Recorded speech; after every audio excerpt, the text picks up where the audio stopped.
everybody, Brandon and Brandon backing into the Kabuki Strength studio. We are talking mobility strategies, or rather, the one thing you are probably not doing for your mobility that you should be doing all of the time when you are training. Anytime we talk about mobility strategies, or even the word mobility, the first thing that goes to people's brains is like soft tissue tools, lacrosse balls, foam rollers, maybe it's a boomstick, things that have an actual physical sensation on the muscle tissue, something that is supposed to loosen up or lengthen muscle tissues. That's a fine strategy for certain situations. However, that is not how you improve your mobility for the long term. To improve your mobility long term, you have to improve your loading tolerance within specific joint segments. The reason that those types of mobility drills are useful is because they allow you to get into those positions, but they don't necessarily mean you're going to coordinate those positions and stabilize those positions properly. So the one example we're going to give you here is how bracing improves your mobility instantly. And we're going to give you a live demonstration of that. Brandon, go ahead and get on your back on the ground here. We're going to do a quick before and after for you guys. Ron, will you face your legs towards Ron there, Brandon? There you go. We'll just go one leg up, one leg straight. We're going to ask Brandon here to go through an internal rotation of his hip. Just kind of get into it. Internal, external, yeah, both of them.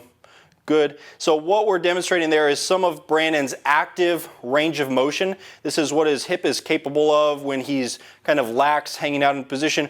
But if we bring some stability to a system, actually we can even show you passive. So his active and passive range of motion, passive is usually always going to be a little bit greater, can kind of get him into that position.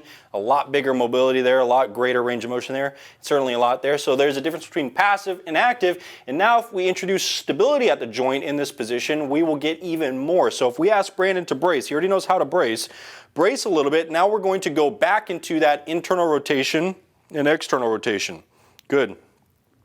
We get just a little bit more there. So the point is that bringing stability to a joint or a muscle system is going to allow you to have greater mobility, and it's going to allow you to have greater mobility under load. That's why the very first priority in our movement system is bracing, spinal mechanics, and breathing. Those things have a greater global effect on all of your movements, on all of your positions that you're able to tolerate load in, and they allow you to get into better positions and become more mobile. Mobility is not flexibility, it's not just passively getting into positions.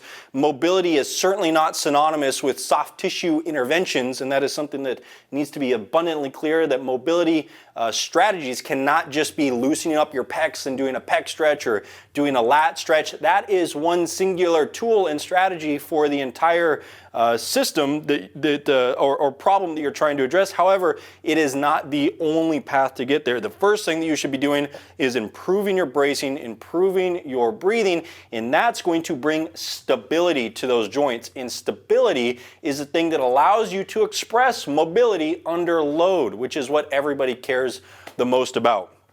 Could you feel a difference doing those, Brandon? Yeah. Brandon already has really mobile hips. We notice the biggest change with this in people who are immobile, or people who have or are really new to bracing. People who don't really know how to brace really well. They can't control this segment of their abdominal cavity. Once we teach them how to brace and we teach them how to breathe, they immediately bring stability to all of their joints.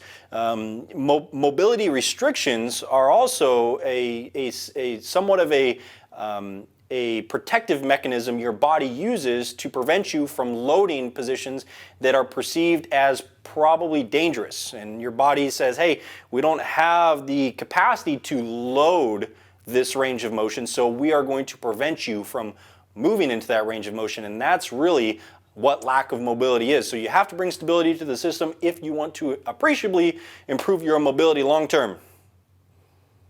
Brandon's out.